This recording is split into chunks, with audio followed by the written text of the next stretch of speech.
Денес е посебна сабота за нас овде во Кавадарци, бидејќи е 13-та сабота во рамките на ова тромесечие кој веќе зад нас. Пред нас ове символи, лебот и чашата, символ на Исусовото тело и на Исусовата крв, и за кој миг ние ќе учествуваме во овој свет чин. Но пред да се придружиме кон ова света вечера, што самиот Господ Исус ја воспоставил, ќе имаме едно кратко размислување кое носи наслов "Бакнеж за вечност". Некој рекол, звукот на бакнежот не е така јак како звукот на топот, но неговото дејство трае многу подолго. Наистина, браќи и сестри, бакнежот е нешто што е вообичаено во нашиот живот. Потребата на бакнежот е секојдневен. Може би употребуван, злоупотребуван од пријатели, од непријатели, сакам бакнеж, изнуден бакнеж, искрен бакнеж, формален бакнеж, лицемерен, родителски, братски, сестрински, и сега може тоа да го редиме цела листа на бакнежи.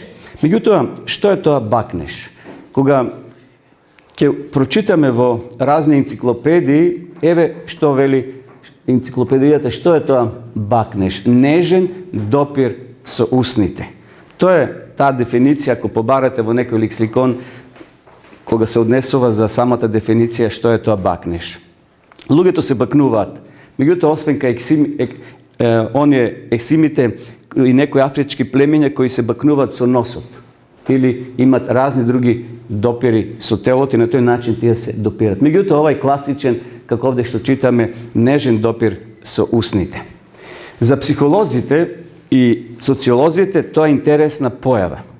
Но овој пат ние нема да анализираме што вели психологијата, што велат социолозите, меѓутоа ќе зборуваме за еден друг бакнеж кој се случил на Голгота. Бакнеж кој придонел помирување помеѓу Бога и човекот. Бакнеж кој нам ни возможил спасение и вечен живот. Ние денеска ќе зборуваме токму за тој бакнеж кој ќе го најдеме на страниците на Светото писмо. Овде сепак не мислам на животно искуство после кавга, што се случува. Бакнежот е најслаб, така? Не мислам ниту на бакнеж на скарани луѓе кои се смируваат. Сакам денес да размислуваме за еден друг бакнеж кој ќе го најдеме во Псалмите, 85 глава, 10 стих вели: "Љубовта е вистината. Љубовта и вистината ќе се состанат, правдата и мирот ќе се прегрнат." Наистина пророчки зборови кои се кажени од страна на псалмистот Давид. Љубовта и вистината ќе се состанат, правдата и мирот ќе се прегрнат. Секако овде Давид зборува со сликовит јазик. Зборува со сликовит јазик на Светото писмо кој комуницира со вистината на животот и вечноста. Така да овде бакнежот е во функција на символ на некој настан чија вредност е навистина ненадминлива. Псалмистот овде зборува за настан кој ќе следи неколку илјади години подоцна. Значи настан кој ќе се случи во иднина од негово време. И затоа Давид зборува во едно идно време, го гледа Исус Христос на Голгота, кој ќе воспостави еден мир, една хармонија помеѓу небото и земјата. Знаеме дека кога човекот погрешил, таа хармонија била прекината. Кога Господ дошол да ги побара Адем и Ева, тие се сокриле, биле во срам. Но зборува дека љубовта и вистината сепак еден ден ќе се состанат. Правдата и мирот ќе се прегрнат. Така да овде бакнежот е во функција на символ на некој настани чија вредност допира денеска и до нашите денови. Псалмистот зборува, браќи и сестри, за нешто што сите нас треба да не интересира, а тоа е Голготскиот крст. Токму на тој Голготски крст било подпишано на примирје помеѓу небото и земјата. На тој Голготски крст Исус го положил своето тело, дал откупнина за тебе и за мене.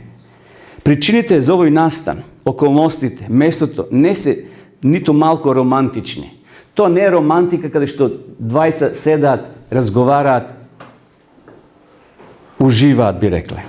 Ова е место каде што ќе се пролее крв. Ова е место каде што ќе се даде život za tebe i za mene. Ovdje stanova zbor za bakneš koji se slučio na Golgotskoj krst 2000 godini nanazad od našето vreme na živenje. Nastan koji je epicentar na човечката istorija. Evo ga toj nastan, ki го прочитаме сега заедно во Лука 23 глава 33 стих вели: и кога дојдоа на местото наречено Голгота, тамо го растна него излучинците, едниот одесно, а другиот одлево. Тамо на Голгота, браки и сестри, се случил тој бакнеш. Бакнеш на Божјето помирување, на праведноста и мирот. Многу одамна пред овој настан правдата и мирот живееле заедно. Тамо во Едемската градина. Знаеме дека уживале Адам и Ева. Не знаеме точно колку тие го користеле тој мир, таа благосостојба во Едемската градина. Некој вели дека помалку од година дена биле Адам и Ева во рајот. Не е битно сега. Не е тоа важно дали да погодуваме 6 месеци, 9 или година дена. Но не било многу долго. Но како е да е, тамо Адам и Ева уживале во мир, во радост, во правда, живееле во голема љубов. Библијата за тоа ни зборува во првите глави, на првите страници на Светото писмо. Тоа се настани во Едемската градина. Меѓутоа, тоа не траело долго. Сепак дошол крајот на таа романса, на таа љубов помеѓу Адам и Ева. Нажалост, романса брзо завршила. Нешто се случило страшно. Себичноста и горделивоста ги разочарале не само Бога и целото небо. Ева била таа што го направила првиот чекор кон гревот. Потоа свесно и Адам го направил вториот чекор. Но да не забораваме, браки и сестри, дека сето тоа се случувало во човечка режија. Значи, овде Бог не е виновен. И еве што се случува. Текстот вели: Господ Бог го зеде човекот и го постави во Едемската градина. Тамо на исток. Тамо од неколку квадратни метри. Адам не бил многу, односно градината Едемска не била многу голема по хектари, но доволно голема да Адам и Ева има доволно место. Па тука биле сместени и животните и се она што било убаво. Бог имал намера полека да ја проширува Едемската градина по целата планета, по целата земја. Меѓутоа, тој Божји план бил пореметен кога гревот дошол и Бог морал после извесно време, негде пред потопот, пишува во списите на Елен Вајт, пред потопот Бог го повлекол рајот горе на небото. Бидејќи постоела опасност да новите луѓе, потомството на Адам и на Ева, да влезат надри и да јадат од дрвото на животот. И Бог поставил, пишува тамо во 4 глава, ангел Херовим, кој го бранел местото, односно влезот, за да не влезат натре. И Адам и Ева често пати ги носеле своите внуци, паравнуци. 4-та генерација Адам можел да ги види. Им раскажувал бабата и дедото, односно тие што правеле внатре, што имале, какви привилегии, каква средба, каква романса имале со Бога секој ден. Но на жалост сега тоа било прекинато. И во даден момент пред потопот Бог го повлекол рајот горе на небото. Но пишува тамо дека Бог ќе ни го врати тој рај уште подобар, уште поубав, само за оние кои ќе бидат достојни, кои ќе се најдат во групата на спасените. Но овде Адам и Ева уживале, вели текстот. Ги поставил тамо во Едемската градина. Но еве вториот чекор. Чекор на срамота, чекор на жалост, чекор кога Адам и Ева со спуштени погледи, со насолзени очи морале да го напуштат, да ја напуштат Едемската градина. Затоа Господ Бог го испрати надвор од Едемската градина и го истера човекот. Секако на Бога немој мило да своите деца ги истера, но од љубов тоа го прави. Од љубов, за да не јадат од она другото дрво, што постоела опасност да вечно грешат и да бидат вечни луѓе. И затоа Бог прави една радикална промена. Поставува ангел Херовим да не одат и да не јадат од плодовите на дрвото на животот. Вистина, понатаму текстот вели дека Бог во 1 Мојсеева 3:15 им дава пророштво, дека ќе дојде некој од човек, ќе се појави човек од човечкото семе, како што вели таму текстот. И тој ќе стапне на змијата, на таа стара змија. А змијата што ќе направи? Ќе го касне, вели, за пета. Токму тоа пророштво, дадено на почетокот од историјата на оваа планета, се остварило пред 2000 години на Голготскиот крст. Таму кај што се случил тој бакнеш на помирување. Повторно човекот има директна комуникација со Бога. Директно ние можеме во молитва. Претходно христијаните или верниците комуницирале преку пророците, преку патриарсите. Бог им праќал порака, тие го пренесувале на народот. Сега е воспоставена нова комуникација. Нов GPS имаме со небото, директно да комуницираме, без жици, без посредници. Нашиот посредник, Исус е нашиот спасител и можеме директно нему да му ги упатиме нашите молитви. Тој ќе ги прифати и ќе ги пренесе кај својот татко. Голгота е место на помирување помеѓу Бога и човекот. Како Богочовекот, Синот Божи и Синот човечки Исус Христос со својот живот потполно ја задоволил Божјата праведност. Ја понел Исус вината за нашиот грев. Исус тебе и мене денеска сака да те прегрне и да ти даде бакнеш на помирување. Бакнеш дека е отворена вратата, дека секој може да дојде кај Отецот, кај Спасителот, кај нашиот пријател Исус Христос. На грстот почитувани се бакнале правдата, може да кажеме и мирот, но не биле осамени. Се сретнале и прегрнале спасението на милоста и вестината. Но вестината која не опишува нас е многу лоша. Дека ние сме паднати, дека ние сме заслужиле смрт и тоа вечно одвојување од Бога. Со еден збор осуда, грев. Но што е многу важно за нас, Христовата милост била на наша страна. Знаете, Бог е секогаш на наша страна, односно Исус е секогаш на наша страна. На страна на паднатите, на страна на изгубените, на страна оние кои се одвоили од Бога. Исус постојано не прати. Бог во својата љубов е вечно наклонет кон човекот. Бог сторил нешто што човекот сам никогаш не би го сторил. И затоа денеска додека гледаме кон тоа брдо, тамо кај што се сретнала правдата и милоста, тамо кај што Бог во ликот на Исуса Христа се положил себе си за нас. Зашто кога страдал Исус, страдало целото тројство. И Бог и Светиот Дух биле таму на Голгота. Само што биле невидливи за луѓето. Сите гледале во телото на Исуса Христа, на Богочовекот Исус. Гледале во Него. Целото небо своите очи ги насочиле кон Исуса. Дали ќе испие чашата до крај? Знаеме претходно дека Исус се моли: Оче, ако е можно да ме одмине оваа чаша. Ја зел вистината Исус врз себе. Ја ставил на своите плеки, на својот грб. Ја превзел нашата вистина врз себе со сета тежина и праведност, гнев и казна, со сета сила, со сета казна за смрт. Исус ги понел на Голготскиот крст. И затоа таму вели во Колосјаните дека Исус тоа го расплал на Голготскиот крст. Таа пресуда која била за нас смртна, Исус ја зема врз себе. И затоа Исус умира со страшна смрт. Исус ја видел втората смрт, колку е тешка, колку е силна. Исус не ослободил од втората смрт, браќи и сестри. Првата смрт е сон за Бога. И тоа секој од нас ќе го доживее, ако доживееме старост или ако Христос не дојде. Меѓутоа, во меѓувреме секако, како е да е, Исус го понел тој тежок терет врз себе. Затоа Исус умрел со спасителска смрт на Голгота. Тоа бил крвав бакнеш на казна. Замислете како бил тој бакнеш на крвав бакнеш. Од неговото чело, вели текстот, течеле капки на крв. Лекарите или медицината, психолозите велат дека тоа е внатрешна борба на човек кога испушта такви капки на крв од своето тело, од своето чело. Умрел за ние повеќе да не умираме без надеж. Умрел без преградка и бакнеш. Немало кој да го Исуса охрабри во тие мигови. Морал сам до крај да ја пие чашата. Тој морал сам и самото небо, вели таму текстот дека насред пладнина, зашто насред пладне Исус умрел, некаде во 12 часот од прилик, кога се мачел и до 3 попладне веќе неговото тело било опуштено, тој издивна. Но некаде напладне Голгота се замрачила, иако било напладне сонце грее.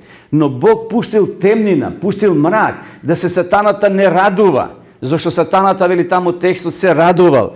Тој ужива дека сега на тој двобој, тој е победник, a Isus je matiran, Isus je ubijen, Isus je bespomoćen, vrzan i zakovan so šajki. Ne. Bog puštil mrak, za da Neja gleda slikata na svoju sin koji se mači. Isus je ispil čašata do kraj za tebe i za mene. Dragi sestri, zato Golgota za nas je deneska važen nastan. Nastan považen od site nastani.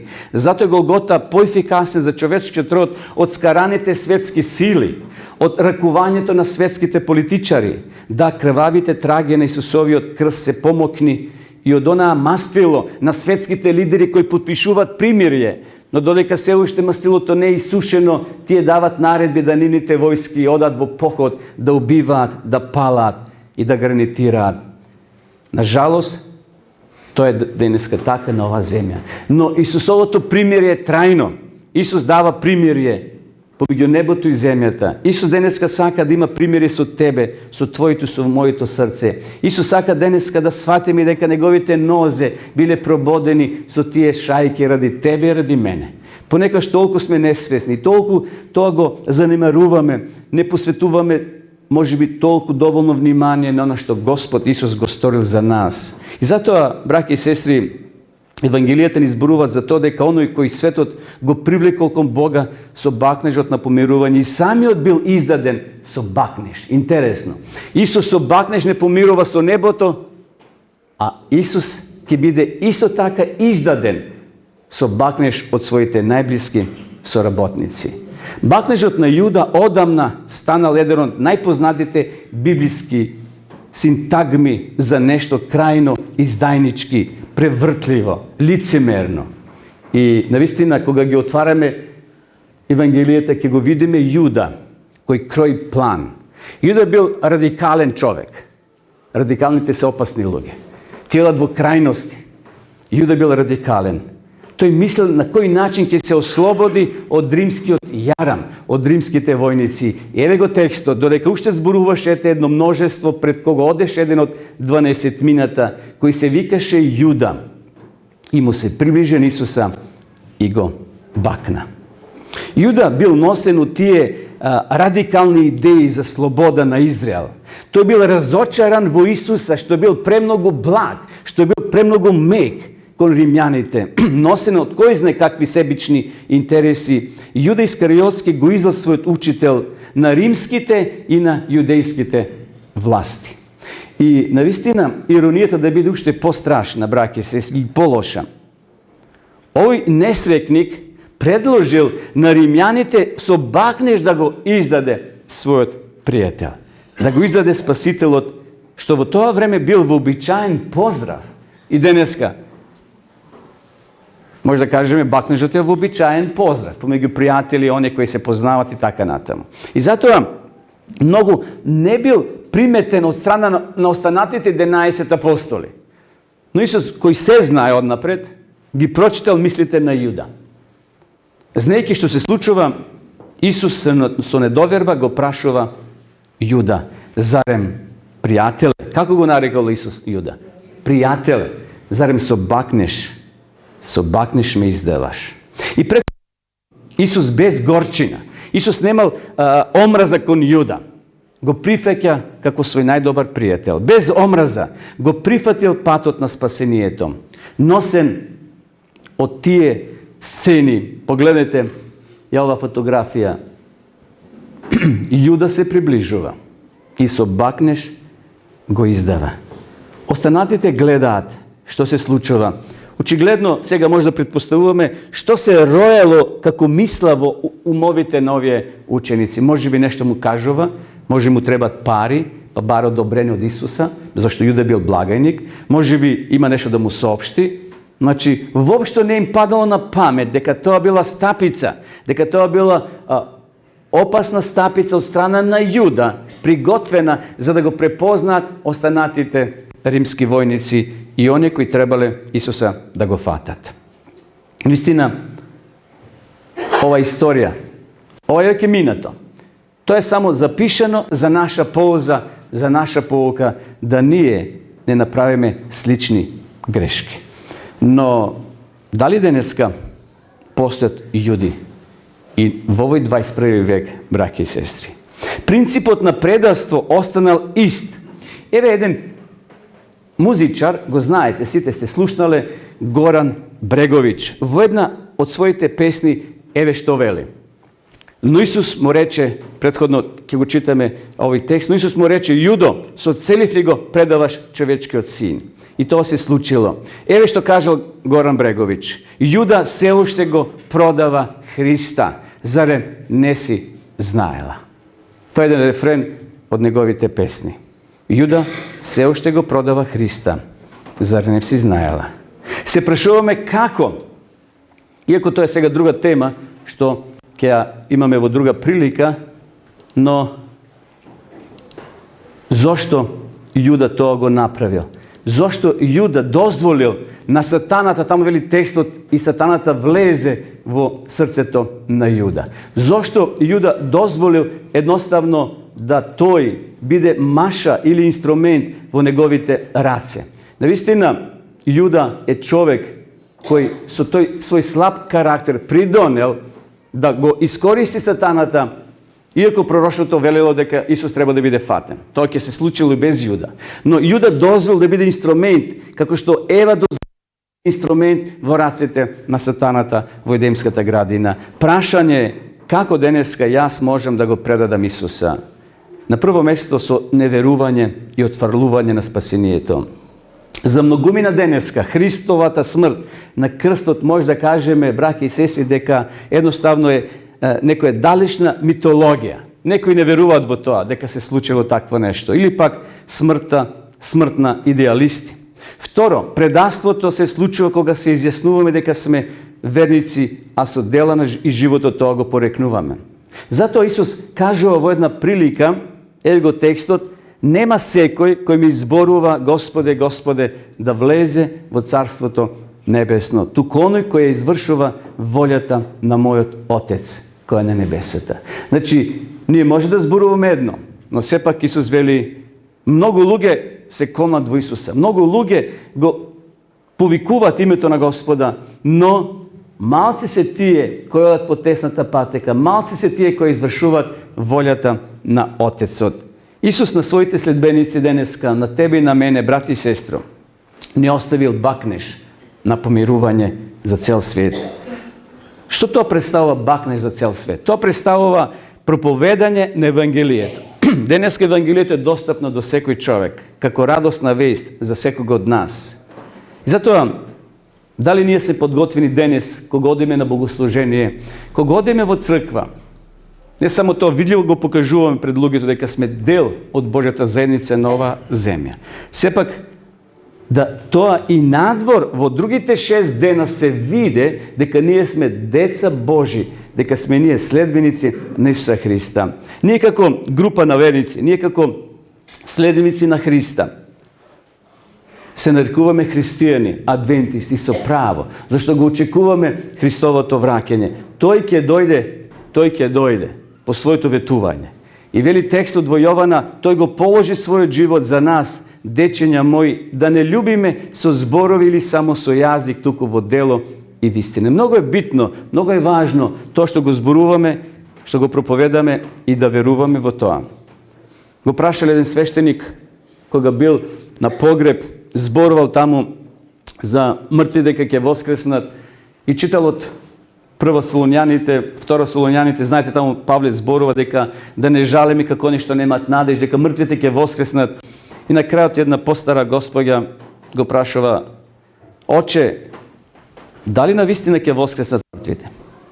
А тој ја погледнал и рекол: кој знае, мајко? Кој знае? Значи, зборувал за воскресение, проповедал во својата проповед, а кога требало да каже, да посведочи дали навистина верува во тоа, тој рекол: не знам. Едноставно, ние како христијани, браќи и сестри, сме повикани, како што вели апостол Петар, да се поздравуваме еден со друг со свет бакнеш на љубовта. Христос во својата завршна молитва, ова е молитва во Гецеманија, една од најубавите слики, насликана од уметниците. Представена е гледката, сликата кога Исус треба да реши, да одлучи. Дали ќе оде до крај ili сега ќе замине. Ќе стави 3 точки и ќе рече готово е. Не можем повеќе да ве поднесувам. Јас ве лечев, јас ве хранев, јас ви помагав, а вие што ми правевте? Овде Исус се моли, татко, ако е твојата волја да ме одмине оваа чаша. Но Исус овде донесува конечна одлука, дека ќе оди до крај. Дека ќе ја пие чашата со целиот талок. Знаете кога пиете вино или некој гус сок, што има на дното? Талок, така. И то претежно не е пријатно за пиење, го оставаме, така. Исус сакал да го испие тој талок на маките, на гревовите, на сите притисуци. Тука во тој талок Исус те видел и тебе и мене, и нас. Дека ние сме заслужиле смрт и тоа вечно одвојување од Отецот. Но Исус со својот бакнеж на мирот воспоставил повторно комуникација со небото, повторна хармонија. Може би ќе има проблеми, имаме.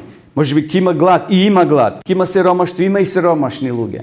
Има проблеми на оваа земја, но тоа се е минливо.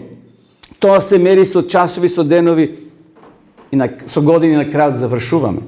Но што потоа, тоа е поентата на христијани, дека гробот за нас не е вечна куќа, туку привремено место кај што ќе почиваме.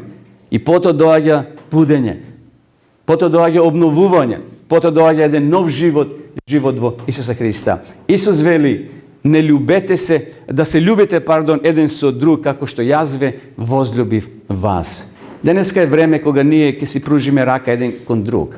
Денеска е време кога ќе свртиме нова страница. Еве, 3-та страница вртиме во оваа година. Пред нас е уште еден лист. Мислам на тромесечие. Има 4 тромесечија во годината. 3 сме веќе ги свртиле. Што е напишано, ти знаеш и Бог знае. Што е да е напишано, тоа Бог е подготвен да го фрли во длабините морски. И Бог денеска ќе ни подари еден нов лист, бела страница. Што ќе пишува? Ти си тој кој го имаш мастилото, го имаш пенкалото и да пишуваш. Нека пишува само добро. Но ако се случи некоја искривена линија, ако се случи нешто што не е предвидено, сега во овој миг, не си го размислил, Бог е подготвен да ја пружи раката. Тој е подготвен да ти овозможи бакнеш на прошка, бакнеш на љубов, бакнеш на враќање. Денеска е време кога ние ќе си пружиме рака еден кон друг. Но денеска е време кога Бог ќе ни даде прилика на еден нов почеток. Тој бакнеш е всушност меѓусобно да си простиме и да се уважуваме, да си помагаме кога сме во неволја.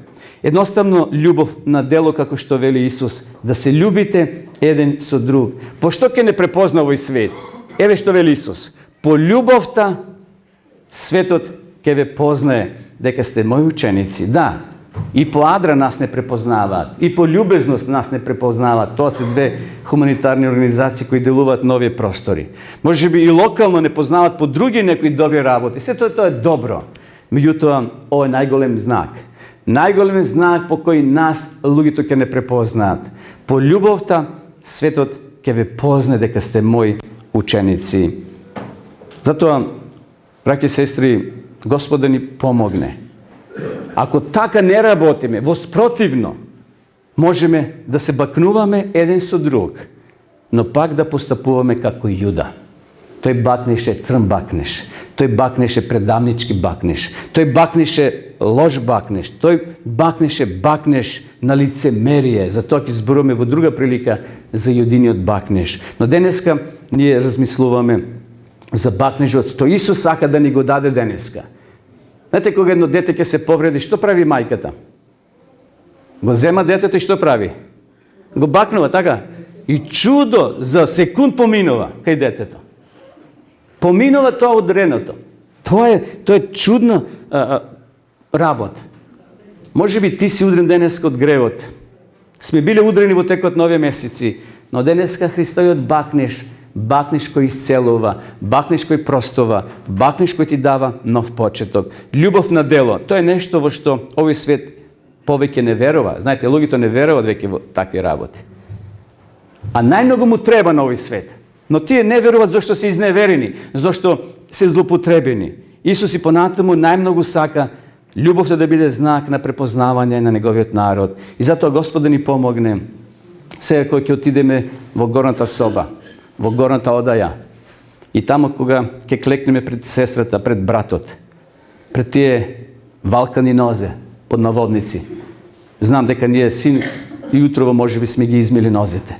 Тоа е една форма, сега ќе направим еден символ, но многу важен.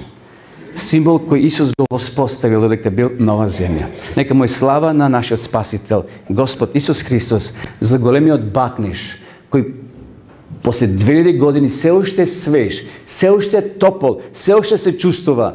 Дали ќе го почувствуваме? Денеска тој бакниш зависи од нас. Нека му е слава на големиот Бог за неговиот бакниш. Амин.